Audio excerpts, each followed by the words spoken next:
Well, we wanted to just talk a little bit about our, a couple of perspectives. I want to talk about the kinds of rivers we fish for trout in the winter, and Rick wanted to talk about the trout themselves. So why don't you start out? Okay, yeah, a little bit on the behavior of trout in the winter. I mean, we all know, obviously, water is very cold in the winter. We know trout are cold-blooded critters, so their behavior changes, which is going to affect how you approach your fishing. The trout, primarily in the wintertime, are going to be moving a lot less. They don't eat as much. They're still eating. Even when water's, 33, 34 degrees, they still eat. But they do spend a lot of time just quiet and hanging out and not doing a whole lot.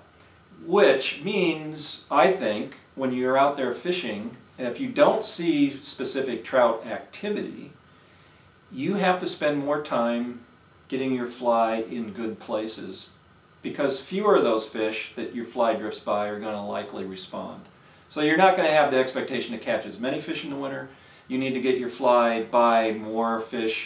To get a fish, you need to be really good at reading the water, because you want to spend your time with your fly in the best possible places, if you're nymph fishing especially. Because they're not going to move very far. They're not going to move as much. Yeah, you're going to about bump them on the nose. Yeah, exactly. And I mean, you're going to see rising fish in the winter. That happens, routinely in some streams. But the big thing is the fish aren't as active. Bug hatches aren't as active, but there's lots of bugs in the river in the winter. I've mentioned that in the text I wrote.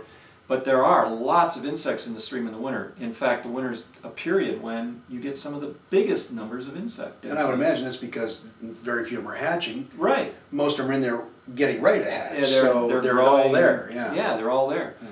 So anyway, it's an interesting time of year from that perspective. Spend time getting your flies in the right place, reading the water. And that kind of leads into how things are different in different types of streams, really. Yeah, and I think, the big thing, and you're the biologist here, so you can... I'll jump in. Okay, yeah, you can correct me constantly. I'll hop in. So desire. But, you have spring creeks, which boil up out of the ground. They're very consistent in temperature. So in the summer they're cold, which is good, but in the winter they're not coming right off the ice, so they are actually warmer, and the fish are going to be more active than they would be in a freestone stream, which comes right off the land, or in this case, in winter, the ice and the snow. So spring creeks are a real good place to go in the winter. Absolutely. And tailwaters are a somewhat artificial version of a spring creek in some ways, because the water is released from a dam, and if it comes from the bottom of the dam, which it often does, that water is so insulated down there that it's about the same temperature year-round, as I understand it. That's right. And so again, you've got warmer water than if you went to a river that just came straight off,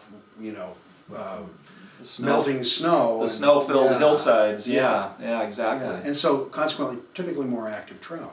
Right, yeah, and you're going to see more bug hatches too, for the same reason. There'll be more midges. A lot of the bug hatches are triggered by temperature. There's other factors, but temperature's a big one.